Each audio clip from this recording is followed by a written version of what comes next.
despite the copious amounts of makeup I'm wearing, I'm old. And I feel like things are just not the way they used to be. But not in that like weird, boomery kind of way. Just definitely the internet and everything has changed so much since I came into this kind of thing. So I want to talk about it. Think of this as a retrospective, a fun jaunt down the last, let's say, 20, 30 years of fandom. Sound good? Good? Cool. So, thank you for stopping by. Oh god, I cut off, doesn't matter. AichiYume is my panel name, my real name's Amanda. And here are just a few of the things that I consider myself a fan of. So, your Star Wars is, your DC and Marvel comics. There's a reason DC is ahead of Marvel, though. I do like Supernatural, I love Dr. Blake. There's so many things that I'm a fan of. I really could keep listing, but we'd be here for a while. I'm blessed to be a fan of many hats, realistically, not just this very nice one. And I have more fan years behind me than you'd think. I've been paneling now for 7, and I've been going to conventions really over 10. So I've been around for a while, and I've seen things change, and I've seen things grow. And I'm truthfully fascinated by that. I'm fascinated by growth in the facet. So, with that length of time, I've been a part of a lot of these communities. I've seen them rise, I've seen them fall, I've seen them get mainstream success. So, I want to talk about that. But I think, so we're all on the same page, let's go over some very, very basic vocabulary. And if we're all on the same page, we'll breeze through it. So we know what a fandom is, correct? That's a group of fans a part of a thing. A fan kingdom, as you may call it. You have your ships, which is the relationship you wish to see in a given work, which leads into your OTP, which is your one you're carrying. A shipping manifesto is usually the document that goes along with your ships. Please know that when I explained the whole naval combat aspect to my friend Amber over here, I think she almost left my car. Because always remember that cannons defend ships. This is one piece, and that's why we're here. So your cannon defends your ships. This is the information that you pull from the series, or your head cannon, which you pull from your mind. But it's also usually the strongest, because you had however many years to think about this. Cool?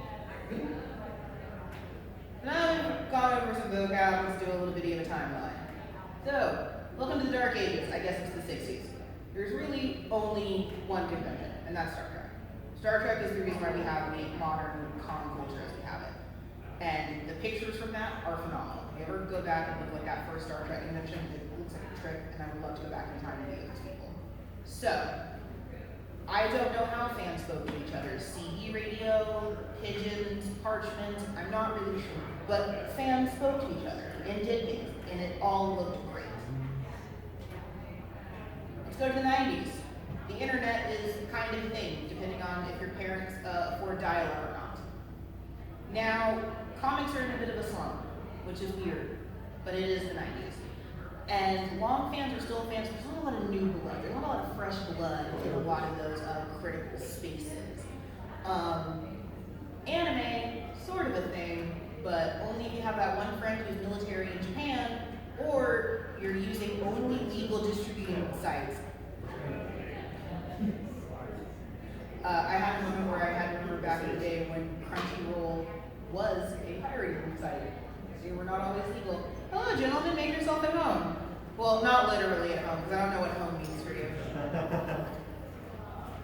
It's the early 2000s! I was on the internet a lot, writing a lot. Anime is a big thing in very small places. You still have your comic people. It's a little bit less crazy with comics, but you know, that's fine. We're all here for a good time. Conventions are big. 2000s is like convention culture, because that's the only time that you get a lot of this merch legally. For a lot of people, it was the only time that you met other anime fans, unless you were running an anime club at school, like I was in high school. I was president in high school and in college. So unless you're doing those things, unless you're doing so much to ingratiate yourself in these communities, you're not meeting other people like you until you go to college. And it's amazing. I have some of the best memories of my life from those early days of convention, of like being recognized at Walmart while in costume, and then having a bunch of other people like think I'm some kind of devil worshiper. That's my favorite thing still, is like going to regular places still in costume, and it's like, your hair is not have on 3 corsets. Where did you come from? Dreams from the mid-2000s. Everything is a comic book movie, for some reason. Everything is an MCU. I don't know why. I mean, I know why. It's called capitalism. Anime is still doing its best, mostly on the internet, and sites like your Tumblrs, your Quizzillas, your DeviantArts, that's where it's big. That's where your fans are. You're on the DeviantArts. Hello. Okay, I'm sorry, I'm a little slow. What's Quizzilla? So, child, I'm going to take you way back. Quizzilla was a site that used to be run by Nickelodeon, and it was a site for quizzes. But then fangirls found it, like me, started posting dirty fan fiction on it. And we took it over by manipulating the quiz option. So the quiz was whether you liked the comic or the fanfic or not. So we just used it to write porn on the internet for free and abused the quiz option. So that's what Quizzilla was. I was one of the smugglers of Quizzilla back in the day. Quizzilla was also on that lawsuit that Anne Rice wrote about when she got mad about writers making her vampires gay, even though they're obviously gay. So that's what Quizzilla is. That was my home for a while. So that's where those, you're not slow, you're probably just younger. That's okay, I'm not mad at you. Ask questions, please. That's where your fandom spaces are. That's where you're existing, is online. You're having these conversations in real life, of course, but you're mostly having them online. People that you may or may not ever meet in real life. It's the late 2000s. Things are on fire, I'm sorry. I'm doing my best. Comic movies are everywhere. YouTube is a place for serious conversations. We put serious in quotes because there are some genuinely great discourse spaces on YouTube, just not many of them. Where am I lying? Donde está lie? And fandoms are everywhere. We're now incredibly mainstream, and I have some thoughts about that we'll talk about in a minute. But that was a pretty high level timeline. Good? Let's keep rolling. Let's talk about some aspects of the fan world that isn't so great. And I hope that none of this is super triggering. Who knows what gatekeeping means? So gatekeeping is the art of keeping people in or out of a thing. It's literally keeping a gate. So you get this in fan culture by making people answer questions like it's Legends of the Hidden Temple, or telling people that they're not real fans unless they. The thing about gatekeeping is that it's one, insular, and two, destructive, because it, one, makes you gamify your fandom level. You can be a comic book fan and not know the full emotional spectrum of every Green Lantern and Green Lantern Corps. You can be a comic book fan. I'm not going to tell you that you aren't. And it also lessens and hurts people, because I know, like, growing up in Dallas, if I did not answer all 5 questions correctly, like this was Legends of the Hidden Temple, I was denied purchase, I've been asked to leave, I've been harassed. Gatekeeping is a thing, and it's bad. It's gotten better, but it was bad. Also, gatekeeping tends to disproportionately affect people of color, women, queer people. So especially me being biologically female and of color, well, I can't be a real anime fan. I'm just doing this for clout. I still hear this on the internet. I must just be doing this for attention. Why would I dedicate 20 years of my life to anime? I have to be doing this for male attention. These are comments I still get on Instagram. That's gatekeeping. Sexism and racism, as well as homophobia and transphobia. Problems everywhere, but also problems in geek communities. We've gotten better, but we still have a long way to go. I will not go into bloody detail because frankly it's early and I'm tired. Acts of violence. I know that our community has been marred by a few of them, and it takes us a while to recover from each and every single one. And each of those acts of violence, like the Aurora shooting, it takes us back several years. So it's those people who take one moment to push us all back decades. I know I still bristle if I see too many jokers in the room now, frankly. And that's a not savory part of being a part of this world. Is there are some people who take this stuff way too far and way in the wrong direction. General nonsense and toxicity. So that kind of leads into gatekeeping a little bit of just like people who will be disruptive during panels, which I get sometimes. Just typical gross language, especially around female fans. Not helpful critiques, especially when it comes to fans of color. My favorite is because it's 29 days of black cosplay, if you guys are not aware. My favorite is oh, well, that character's not black. It's like, what? This is completely new information to me. I had no, what? You mean this character in an anime from Japan isn't black? Throw a hat. Like we know Belinda, like we know. Like, but that's just general nonsense at that point. It's not even racism at that point, it's just dumb, like we're aware. That was a lot. Let's pause for a sloth. You sloth in the box picture, right, Alex? Yeah. Doesn't it help? Does it help a little bit? I mean, we did just talk about like acts of violence and racism. Here's a sloth. I hope the sloth helps. So, how did we get here? I have some thoughts.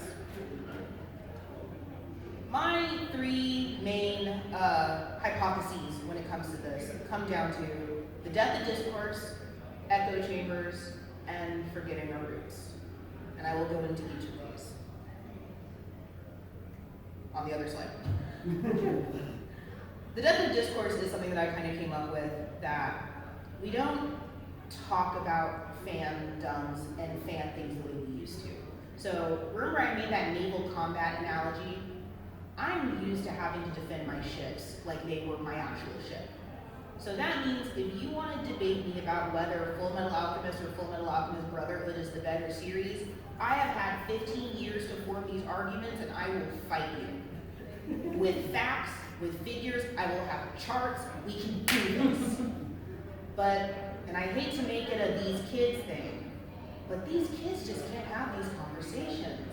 And they throw around words like, oh, well, you're homophobic if you don't like this. It's like, what? What? No, stop it. It just, there's not that general fight to defend things in a way that makes sense. Because I also think that a lot of it does come down to, I'm older, so my tolerance for that's a lot lower. Like, I'm pushing 30. I don't have time to listen to a flock of 16-year-olds tell me that Yuri on Ice was the first anime to do anything. It wasn't. Calm down. Relax. But discourse really died. It's frustrating because I love that part of fan culture. This is my shit, this is my OTP, here's my manifesto. I've put hours into this, I've put years into this, and this is what I think.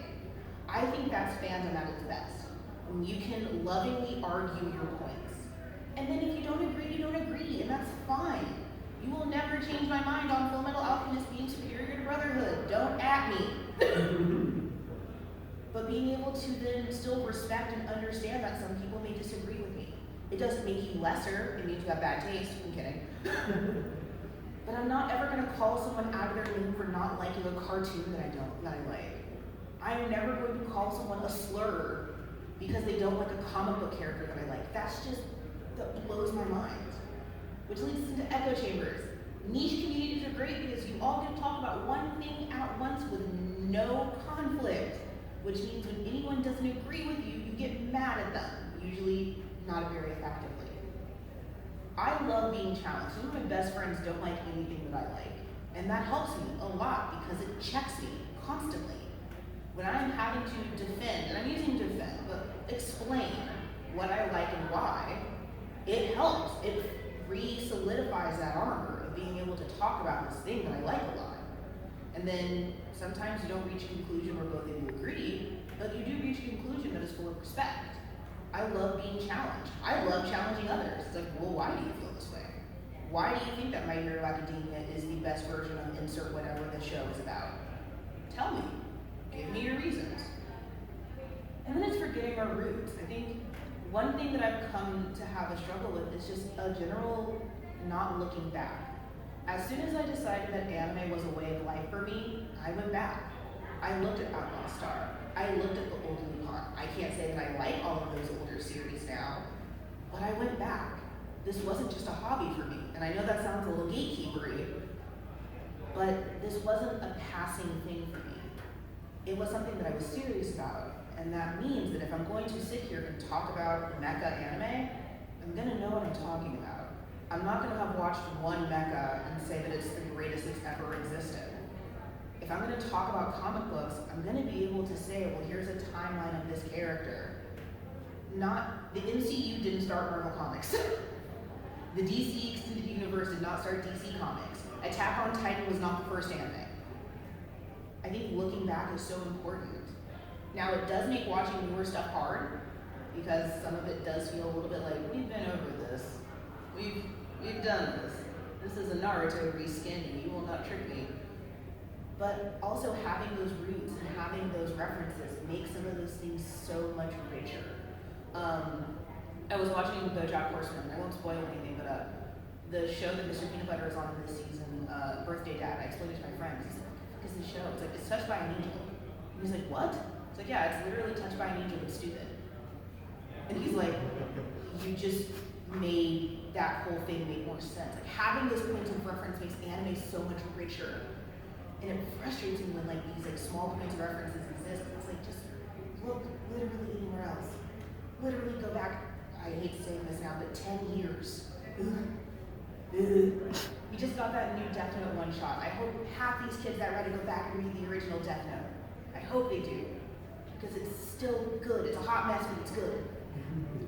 I think we can't forget our roots, and I think that's so important. And I think that that's one of the reasons why I was so excited to be here at this convention that does skew a little bit older. So we all know our roots. We know that it is in this kind of more belligerent form of fandom, but it's a loving belligerency. It's a loving war. None of us were trying to attack each other. When we fought over ships, none of it was meant to tear each other down. It was just, I want to test your conviction. I want to see the might of your spirit. If you really believe this pairing, you're going to tell me, and you're going to convince me. To the point that I've had my mind changed from very effective arguments. I've read shipping manifestos and been like, well, fuck my drag. You're right. Cool. So where do we go from here? I've painted a somewhat grim picture, I guess. So where do we go from here? What does fandom look like in the next 5, 10, 15 years if we still have a planet? Here is the future of fandoms and fan communities as imagined by one very, very old fan. I think we'll get those niche communities back. I know with Tumblr leaving, a lot of people fled to Discord, which is a place that I love a lot, where you can talk ad nauseum about one thing very specifically. Now, because a lot of those people that fled Tumblr were older, we brought back a lot of those similar things of being able to poke holes in arguments, essentially. But I think that return of online niche communities is going to be fascinating. I think we'll get an emergence in new critical spaces. I was a little bit sour on YouTube, but I think that there is a place for that genuine real media criticism in YouTube. I follow a lot of video essayists. If you'd like recommendations, I'm happy to give you some later on. I think that we'll get that critical space again. We'll be able to talk about these things in a more mature way again, and I look forward to that. Which means I think we'll have better discourse. I do think that, and I hate to say it, it's a maturity thing. As these kids grow up, they'll get better. And they'll stop throwing around homophobia as a reason to not like Yuri on Ice. Some people just don't like ice skating. And I think we'll continue to see the rise of underrepresented fans. I know for me, I use the internet to hide my blackness a lot. Because as a black person going to school in the 2000s, that wasn't a black thing. Anime wasn't for black people, that was a white people thing. So I used the internet to mask my race a lot. Well, now that I'm on the internet, I'm learning that there's a lot of people of color who like this stuff, and we all hid. We all hid for so many years, and we don't have to anymore. And having like black cosplay being a big thing for everyone, like all those things is just so fantastic. It's like hearing LGBTQIA+ fans talk about anime in their own special way. Hearing black fans and Hispanic fans, just fans of color, talking about how comic books and anime and video games help them. I frankly think it's inspirational. So, let's have some time for questions, if you have any. Yes? So touching back on the anime aspect, how did you used to watch your anime, I guess, back in the day, like, I guess before 2000? So there was this thing called Blockbuster, and I would rent the same Dragon Ball Z VHS essentially, and then Pokemon. I would rent those, and then we also had this thing called Saturday Morning Cartoons, held by an evil organization called 4Kids. So I got a fair amount of anime. It was shit. but I got my anime. Because like, so 2000s, I was born in 1990. So if we're talking like 90s, 2000s, I was a child watching Dragon Ball Z with my parents. With my parents. They were asleep, so they didn't see the boobs and violence.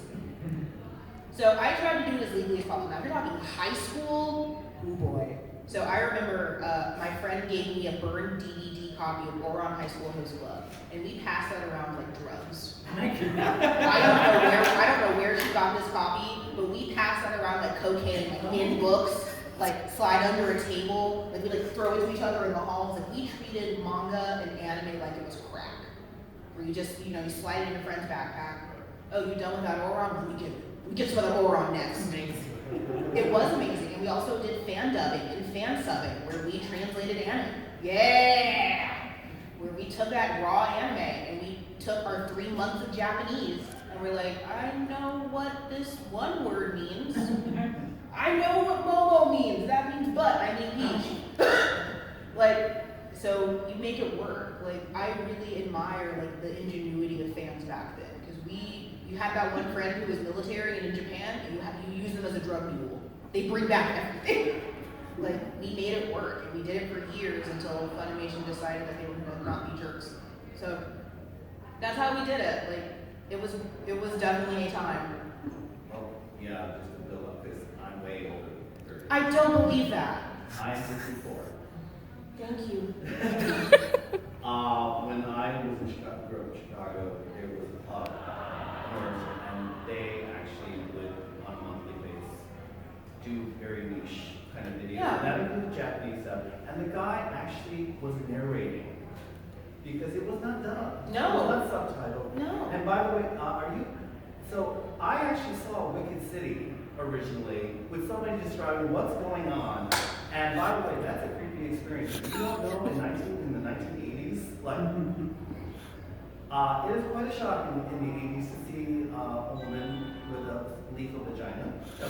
I think it still is in 2020. Oh, Okay. I just wanted to. But it was but they came with a warning. Oh, that's nice. And when you think about Blockbuster and things like OBS and this was also the time where they would show, there were specialty theaters that would show at midnight. Yeah, there were. Then you had to, because again, I forgot which one, Overlord Beast, where, I'm sorry, people should not explode from having sex. So you know what? I'll tell you a story. I remember when Pokemon the first movie came out, and I was a kid. And I got my new Pokemon card, and I saw that movie with my dad. One of the first movies that I remember seeing in theaters. And I cried. And my dad was a 6'3", 300-pound black man, and I had never seen him look like he hated his child more. But I'm crying over Ash Ketchum and his Pikachu and turning to stone. I sobbed, and I was my parents' only child. Everything I did was great. I had never seen my dad disappointed until he saw me look at this backwards cartoon and just weep bitterly. So like you found ways. Like it wasn't a no man's land. But I think again, like having to kind of, frankly, skip around and do stuff. It was a commitment. You couldn't be a casual back then. You were staying up and watching Adult Swim and Toonami. Like, you could not be a basic back then. You had to commit. If you were gonna stay up to 3 o'clock in the morning, if you didn't catch it, Or you go at 6 a.m. to do Right. the same thing on Fox Kids. Yep, So you watch Digimon. So here was mine, was Adult Swim, the original run. If I missed Lupin at 1 a.m., I'd have to stay up till 4 and watch that rerun for Eastern time, or for Western time. That's commitment. You can't be a fucking basic and do that on a school night. I would plug my headphones into the television, because my aunt had the TV in her room. I would have it on the lowest brightness, and I would sit there with the headphones in the darkness, watching Lupin while my aunt slept. And if she ever woke up, my life was over. If she ever rose from her slumber, my life was over. But I was sitting there watching Inuyasha in a blanket with my headphones with the lowest brightness I could and subtitles. If those headphones ever malfunctioned, I would not be sitting here to this day. Like, Borders was a thing. Half-price books, like you found your legal ways to do it and your illegal ways to do it. Yes. If this is the convention, you want to hear stories about how you got anime back in the old days. I mean, it really does. At conventions, people used to bring multiple VCRs. Yeah. Put them all up in change. Yeah. Change so that they could share the fan subs. Yep. Dubbing from one to multiple. That's how you got stuff. That's how you got stuff. But so yeah, that's how we did it. Anything else? Really, I was that thorough and I have no questions at all on the yes. So touching back on that for like watching stuff from the early days, In the early days. Okay. Okay. I'm sorry, like I'm 30, so I'm messing with you from it. So what, have you ever seen something like, I guess it maybe it's or what have you, that was like, you know? Oh, all the time. I mean, of course, anime. Fun fact, so my first experience with anime I think is like a religious experience. I had an anime. My aunt went to UT Arlington back in the day, and they had a bowling alley for some reason in their like student union. I guess that's what you have when school makes money. And through every lane of that bowling alley were TV screens. And one day, I guess some weeb had control, and there was Dragon Ball playing. But I didn't know it was Dragon Ball. So I was 6 years old, and I was watching this like room-sized television, and a kid with a monkey tail riding on a cloud punched a pterodactyl out of the sky, cooked and ate it. And I was like, this is my Messiah. This is fucking it. Like, I was 6 years old, watched a kid with a tail, poof, like a fucking dinosaur out of the goddamn sky, and then eat it. And I was like, this is it. This is, whatever this is my cult. This is my religion. I grew up Catholic, but this is the weirdest thing I've ever seen. And I was done. Like, oh yeah, anime does that all the time. Devilman Crybaby did that for me a couple of years ago. Sarazamai did that last year. If you can't look at the absurdity of anime and of comics, then you're not doing it right.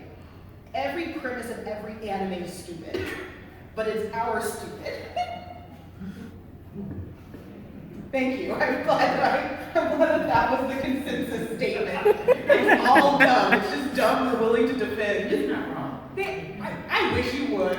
I wish you would fight me on that. Sailor Moon is perfect. Yes. Yeah, when I used to stay with my roommate, me and my roommate would watch Godzilla movies all the time. Not because they're great movies, but just how cheesy They're the so movies are. absurd. I mean, like, all media is absurd. When you break it down that far, all media is absurd. The fact that we have any fiction at all doesn't make sense. But it's that absurdity that makes it genius. And the fact that I was willing to dedicate my life based on a still of a child punching a pterodactyl out of the sky and cooking it. So I turned 30 in July, 24 years ago, and I'm still doing it. And I have no intention of stopping. It is in my will that I will be buried in cosplay. I haven't quit. I ain't gonna. They'll have to cry for my cold dead hands. I'm sorry. Anything else? Is it actually in your will? Yes. Is Ryuichi Sakuma. To be buried as Ryuichi Sakuma in his Niddle Grasper performance outfit with my green wig. You will bury me in cosplay. If I die young, bury me in cosplay. Lay me down. We were talking about singing when I was getting ready in the bathroom. Anything else? Really, I've solved all of the world's problems in discussing the complexity of fan culture and community. That is fascinating to me. I mean, the rest of us just hang out on Discord and talk a lot. Okay, bye, Felicia. Yes, you're my best friend today. So who are some of your personal favorite characters since you're touching on the fandoms? Oof. So, So, one here. no, it's okay. So, favorite characters like of all or like? Yeah, no, that's fine. Okay, so you should know that's a terrible question to ask. So one thing I will say is my taste in anime hasn't changed, but like who I'm focusing on has changed. Like when I was watching Naruto when it was a thing 20 years ago, like I was more focused, I was more focused on like Sasuke and Naruto, but like now like I feel Kakashi in my bones. I'm just like a tired 30-year-old man who doesn't want to be around all these emo children. Full Metal Alchemist is the same. Like I was like, yeah, I'm Edward, I get that, and now I'm just Mustang, just tired and has PTSD. Like just so tired and probably a little bit manic. Probably should see a therapist but never will. Has like these delusions of grandeur that will never amount to anything until it does. So yeah, I mean Mustang's up there, Kakashi Sensei's up there. Oh god. I really like Mello from Death Note just because I feel like he did not get the ending that he deserved. But yeah, I guess those are some. Oh, Yuki Eri from Gravitation. I have bad taste. Did you just say Reputation? I did. It's my favorite series. It's my favorite anime. Like it's trash, but it's my trash. It's our trash. It's our trash. So we're gonna be trash, we're gonna be trash together, guys. Exactly. We still have a few minutes. Talk. Tell. You want more battle stories from conventions? Yeah. You want horror stories? There's always Yeah. more stories. There's always horror. There's always a horror. We all have horror stories. We do all have horror stories. I will. That's what keeps Spirit Tie going. So, I will tell you a horror story.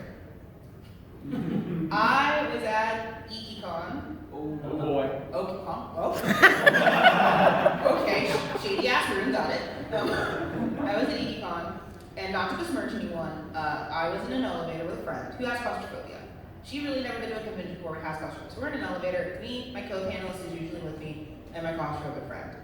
We get into the elevator at that hotel, and a flock of furries joins us. Oh no.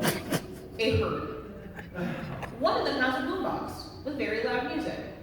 So my friend knows that I'm not crazy about furries and about tight situations. And my friend is literally claustrophobic. So my friend, in all of his infinite wisdom, says, "Hey, can you crank those beats?"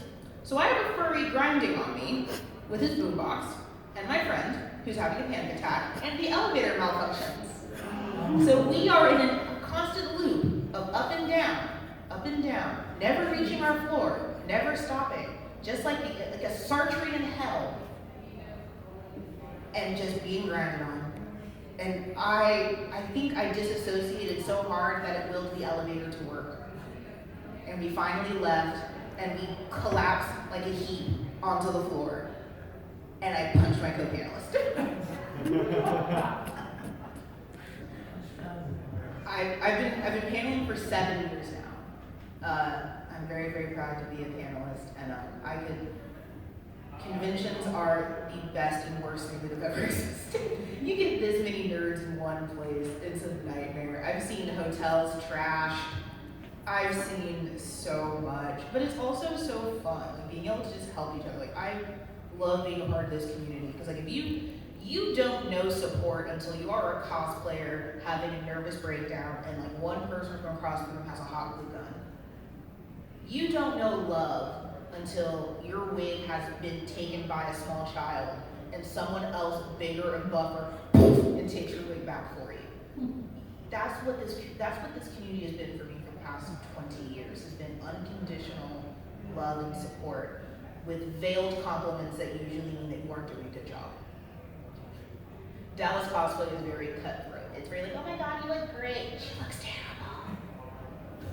Which I kind of love. It makes you be better, but like it is fascinating to like look at someone like, oh my god, I love your outfit, and then like 5 steps. Oh my god, did you see that JCPenney ass dress? It's like RuPaul's Drag Race all the time, but like with cosplay. It's like if that Yaya Han show was good. Oh wow, we're a room full of people who support Yaya Han. All right then. Wait, you know Yaya Masaki? Huh? You know Yaya Masaki? Or, I misheard that, sorry. Yaya Han, that one cosplayer who's really, really famous. She had like her own like Heroes of Cosplay show for a while on Sci-Fi and like. Oh, that was a thing. I'm sorry. Forgot. Where is my fan? Oh my God. I forgot. Yeah, that was a thing, wasn't it? All right. Yes, I do have a fan. It gets hot under all the makeup. But yeah, like cons are great. I'm happy to be. This is actually my first UshiCon. I have somehow never been here before. Yay! It's a location that's not I-35, so that's awesome. I mean, we drove up here, so it wasn't that bad. But yeah, cons are great. Fan culture is great. I mean, we had to do some crazy stuff to like this stuff, to like comics and to like all of it. Gatekeeping is weird, but it did make a fan who knows a lot of trivia. If you want to talk about the emotional spectrum in DC Comics, if you want to talk about Etrigan the Demon, you want to talk about Booster Gold, I got you. You want to talk about the other villages in Naruto that aren't leaf or sand, I got you.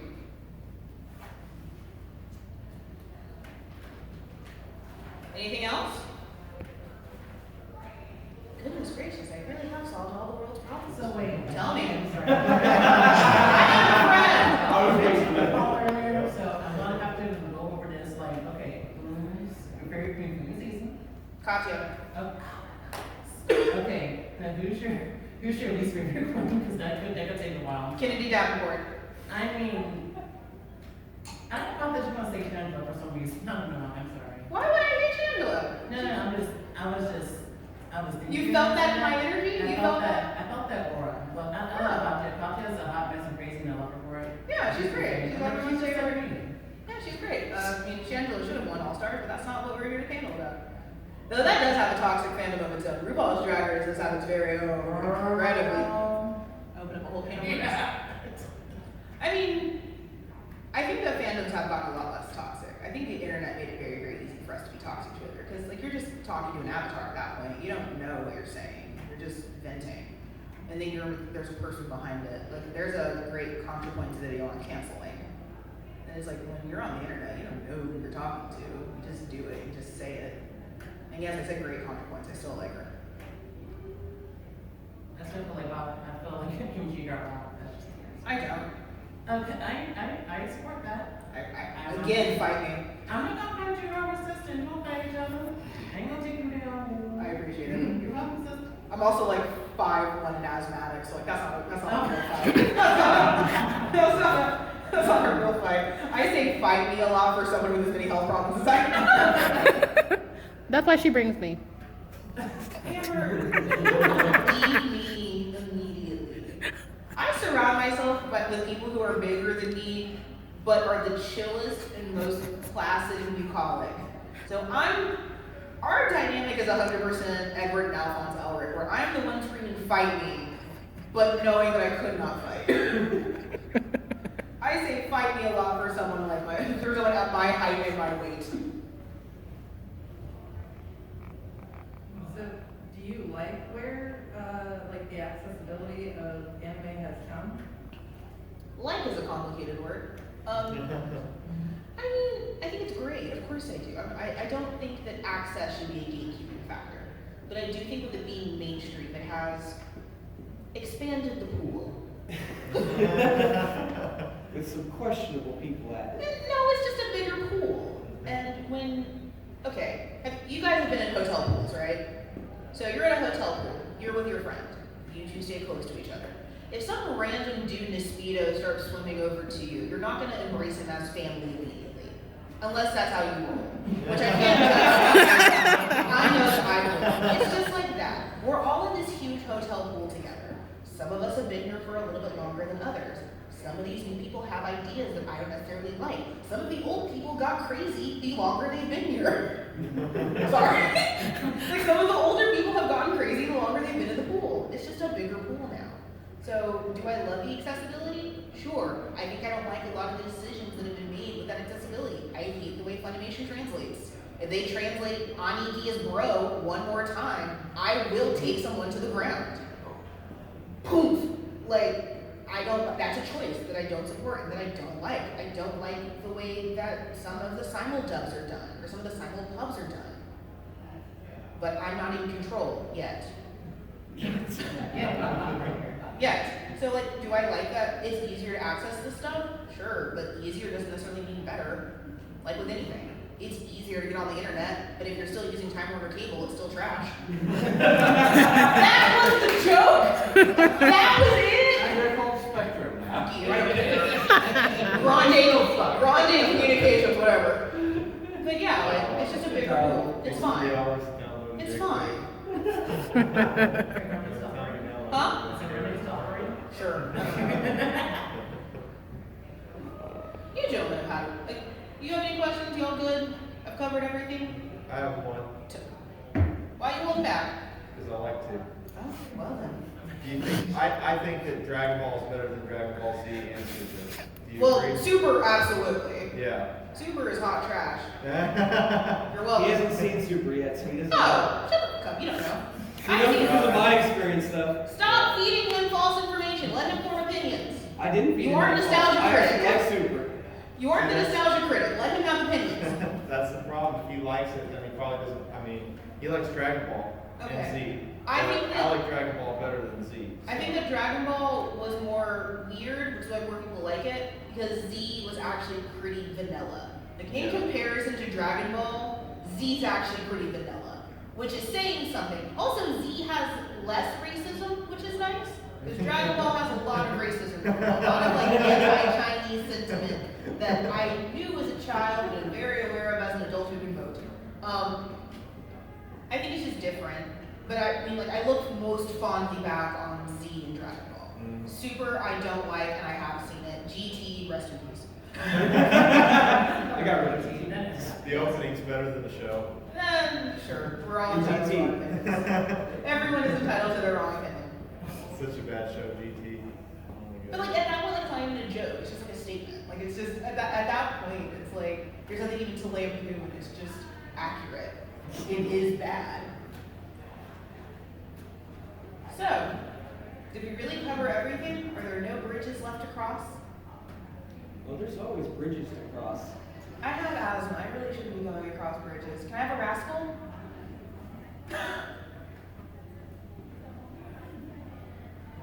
So, we had some people join us. Hello there. We're in a current open discussion about fan communities. Cool. Yes. But if you guys have no questions for me, this is my YouTube and my email address, which is somehow less important than all the other places you can find me. I blog, I take photos, I generally should post on the internet because I'm pushing 30 and I have to do something with my time. So if you like or disagree with anything that I said, you're welcome to find me, tag me. Any and all recordings and videos of this are fine. Take pictures with me. I love that kind of stuff. And as I'm breaking down, you're welcome to ask me questions. But I had a good time. Did you guys have a good time? Yeah. I'm so glad. Thank you guys for being here. I appreciate it.